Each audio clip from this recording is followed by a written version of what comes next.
my friend あの日の夢今でもまだ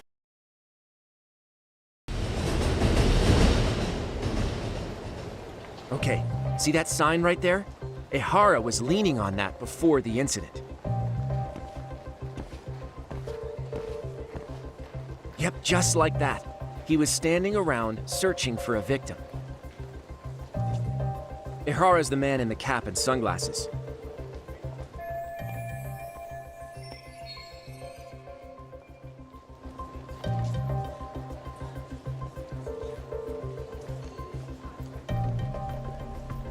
So, Ehara was lingering at the platform a while, huh? Yeah, he walked past the ticket gate at 7:43 a.m. This was confirmed by the security tapes as well as when he swiped his transit card. After that, he wandered the platform an entire hour ogling women. He spent that long choosing a target? Yeah, sick, isn't it? Then the security camera that caught him would be... that one? That's right.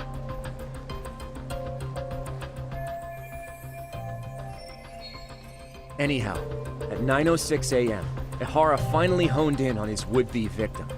Then he boarded her train, which was departing for Shinjuku. She's the one in the pink cardigan and white skirt? Yeah, Yui Mamiya, an office worker and mother of a 6-year-old boy.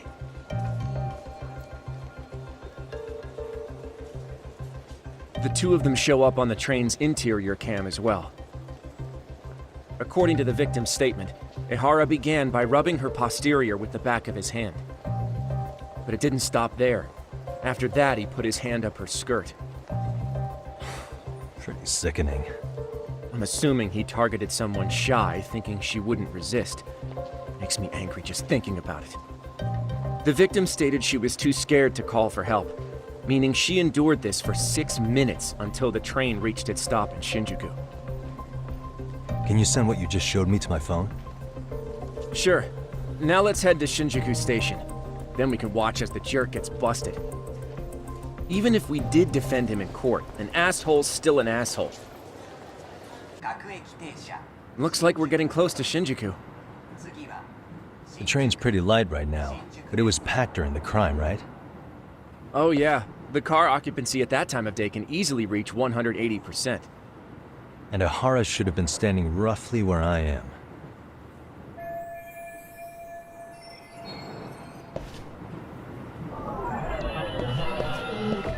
Hey.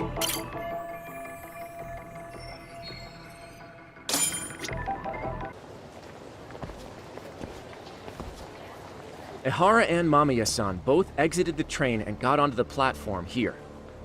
But right before that, Mamiya-san suddenly grabbed Ehara's wrist and yanked his hand out from under her skirt. That's when she got a good look at her assailant. So without a doubt, she saw it was him. Yes, and there were also traces of her garments on his hand during evidence analysis. Anyway, after being grabbed, Ehara wrenched himself free and took off at a sprint. See, here he gets off the train and bolts across the platform. And Mamiya-san chases after him, asking people around her for help. This is what they kept looping on TV. Yeah. And honestly, with all this evidentiary footage, defending him in court was a lost cause. Was there any security footage that wasn't aired on TV? Sure, take a look around you. There's more than just one camera pointed at us. They're practically everywhere. Oh, yeah. As for what I was saying earlier, Ehara was finally tackled right in front of those stairs. Oh, right. I have a diagram of the platform to show you.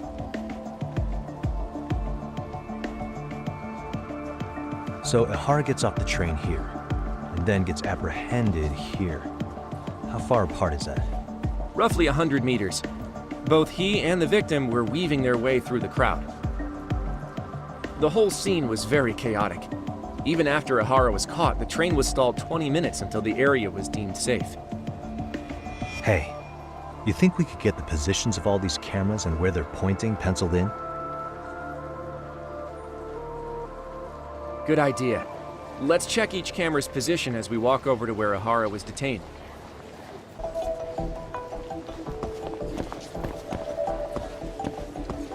Suspicious.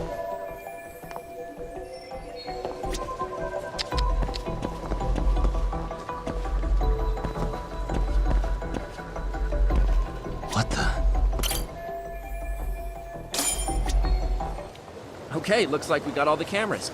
Our diagram is now complete. Now we'll pencil in the camera locations and what directions they're pointing.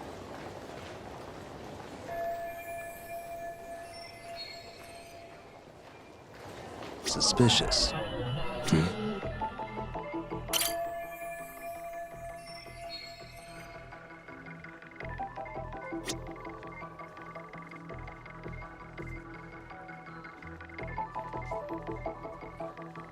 Uh-huh. What the?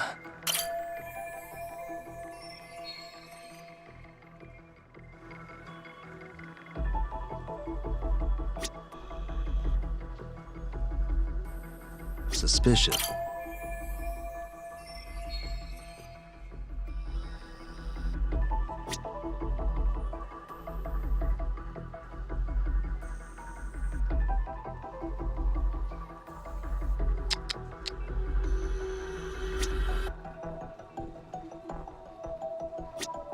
What the?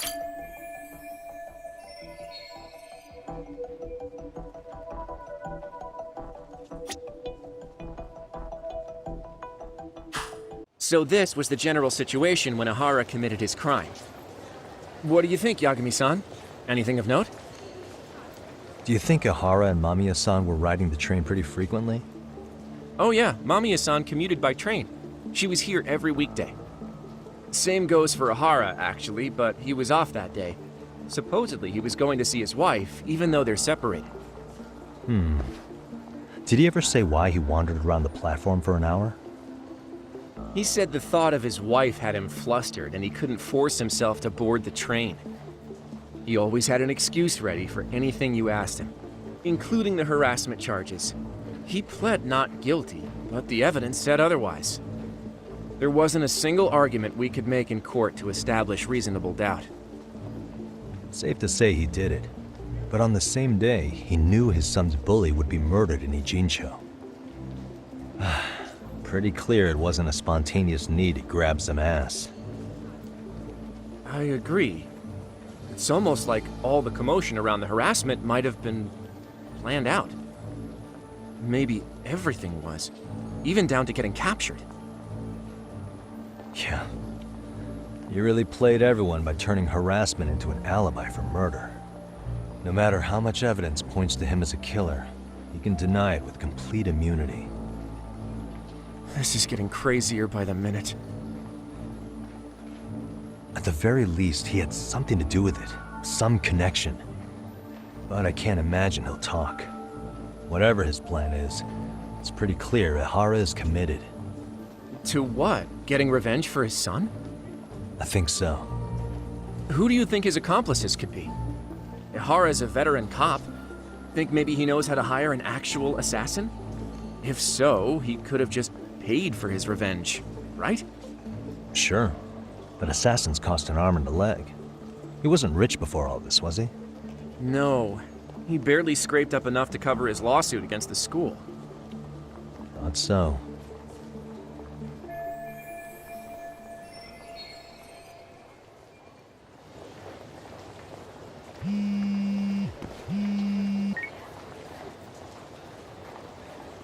Hey, it's Shirosaki.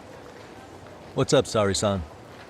I'm scheduling an interview with Ehara tomorrow at the Tokyo Detention Center. We'll take a taxi from Genda's if that all works for you. Sounds good. But I need to head back to Ijincho for now. Something you forgot to do? Yeah. It involves Ehara's motive, which would be without a doubt his son's suicide. So I want to confirm if Mikoshiba really bullied the kid. And the best person to ask happens to be down in Ijincho. All right. Then I'll let you get to it. Cool. Then I'll see you tomorrow.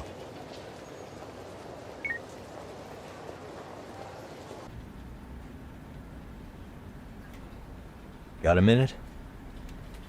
No, not for you. I really have nothing more to say.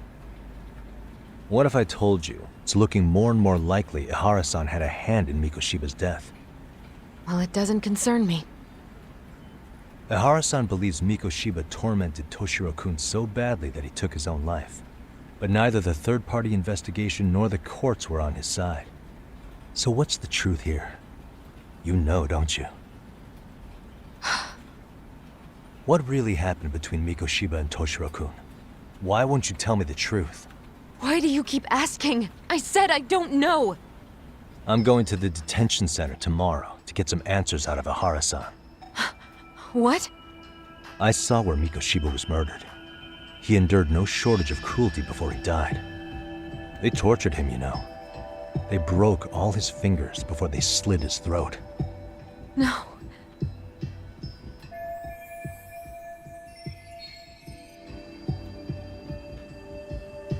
And somehow Ehara-san knew Mikoshiba would be killed on the day he got caught for groping.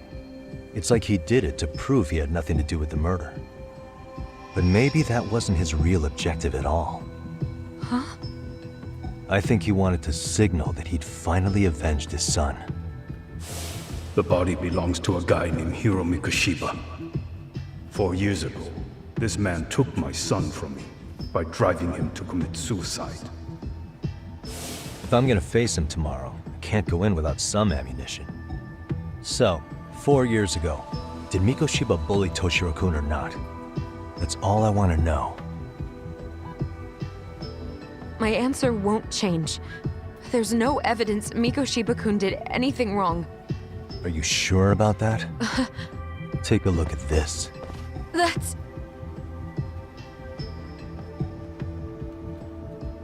Toshiro Ehara, your student. Imagine that he's listening to what you're saying now. If you can look at him and say Mikoshiba played no part in his death, I'll leave you alone. In fact, you'll never hear a word from me again. So which is it?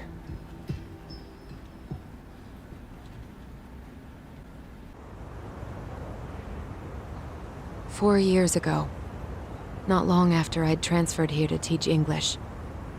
That's when it started. I was trying my best to get acclimated, and I was finally on a first-name basis with everyone. One day, after school, I was out on the roof taking a break, when Toshiro-kun suddenly ran by. I called out to him to ask what was wrong, but he shushed me and kept running. I saw he had a bloody nose. Moments later, Mikoshiba-kun showed up. He was looking for him. I told him I hadn't seen him. Toshiro-kun's face told me everything I needed to know. So Mikoshiba was bullying him after all. Yes. Toshiro-kun told me this later on. Whenever he'd leave school with Mikoshiba-kun and his friends, they'd force him to hand over money. At first, they'd try to pass it off as a joke. They said since he lowered the class average on tests, he ought to buy them all drinks as an apology. And Mikoshiba-kun, he was having too much fun with it to stop. He started offering tutoring sessions to Toshiro-kun. Only so he and his crew could extract their tuition from him. They'd even break into his house while his mother was at work and take the money she left him for dinner. And if he couldn't pay, they'd beat him up at school or make him grovel in the bathroom. Didn't anybody see what was really happening? The teachers either saw nothing or turned a blind eye. Few students knew about it, though. Anyway, I ended up relaying everything Toshiro-kun had told me to those boys' homeroom teacher. Mind you, this teacher had tenure, title, and years of experience under his belt. Do you know what he told me?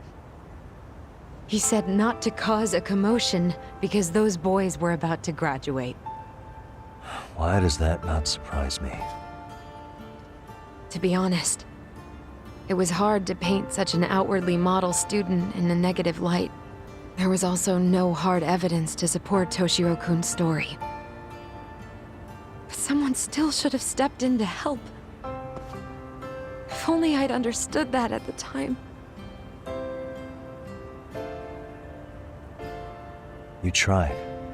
The only thing I tried was to keep an eye out for him, making sure he wasn't alone, things like that. But unfortunately, that wasn't good enough. On the first morning of the 3rd trimester, Toshiro-kun tied a towel to his doorknob and hung himself in his room. And that's when you confronted Mikoshiba, right? You asked him point blank if he'd bullied him. I did.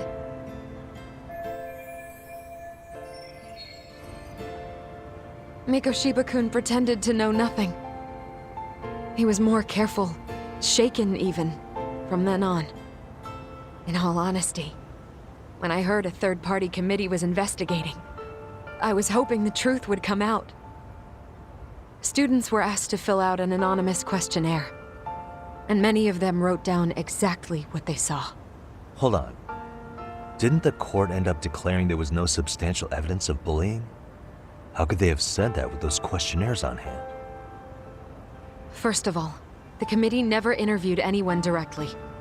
Those questionnaires were the only proof of anything. And the teacher of those boys was the one who collected them. Each time he came across any mention of bullying, he'd toss that questionnaire out. Also, he wouldn't get blamed in the end for ignoring the warning signs. So then the committee was pointless. A few students did speak up about the bullying online, but their posts weren't much to go on. Toshiro-kun's parents were completely caught off guard. His mother worked through the day, and his father lived all the way in Tokyo. That made it that much easier for the teacher to cover up all the evidence of bullying. He made that statement without even consulting the principal or the chairman. So, right before Mikoshiba-kun graduated, the committee presented their findings, that there was no evidence of bullying. The conclusion you've heard over and over. What the hell? In Japan, 300 children commit suicide every year, across all grades. Less than 3% are proven to be linked to bullying. Toshiro-kun's case ended up like that too. But Ehara-san wasn't satisfied with those findings, so he sued Seiryo High, demanding compensation for Toshiro-kun's death. As the trial dragged on, I was eventually called to the witness stand. Of course, my intention was to let everything I knew out into the open. But before that could happen, that damn teacher came with the school's attorney to see how I would testify. They didn't want you making them look bad, huh? Of course not. That's when I first learned what he did with those incriminating questionnaires. They had no choice but to reveal everything to me, to try and sway me to their side. I guess they were just that desperate.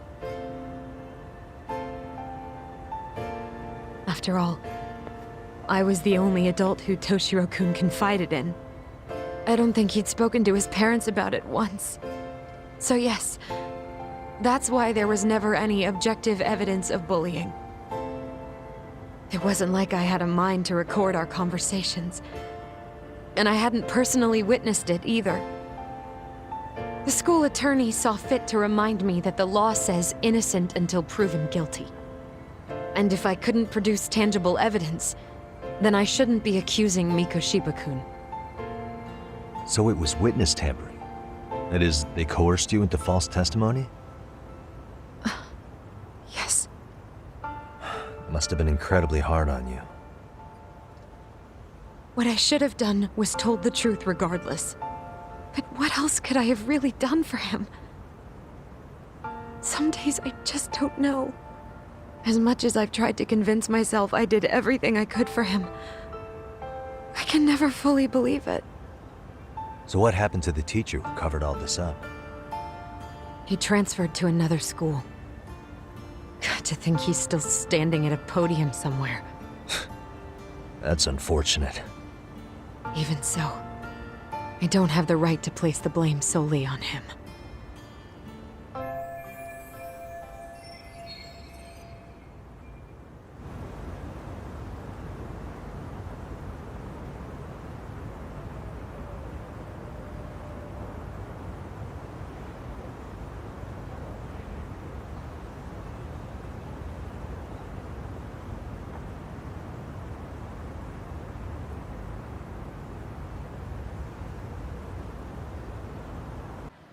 Maybe, but In that case, Mikoshiba's bullying of Toshiro, or those questionnaires getting discarded. Have you ever told anyone else? No. I've been silent. Yagami-san. You know what? Back when I was a student in high school, I witnessed bullying firsthand. There was this kid. My classmates pushed him too far. And one day he just jumped off the roof. Off the roof? By some miracle, he survived the fall. And he's been in a coma for the last 13 years. Nobody knows if he'll ever wake up. His name is Mitsuru, and he may never open his eyes to the world again. His mom watches him, but she works full-time. She's a higher-up in the government. I'm sorry to hear it. The worst part is that his teacher knew. He even talked to the bullies about it. But all he said was, "Don't overdo it." But afterward, the public eviscerated him. He had to quit his teaching job. And yet, for poor Toshiro-kun, nobody was held responsible at all. And that includes me. But if anyone was going to take responsibility for that, Mikoshiba should have been first in line. I'm sure Ehara-san must have thought the same thing. You know what I wanted to be as a kid? I was so innocent, I wanted to be a teacher. And after Mitsuru-kun's tragedy, I felt practically obligated. And still, I just let history repeat itself.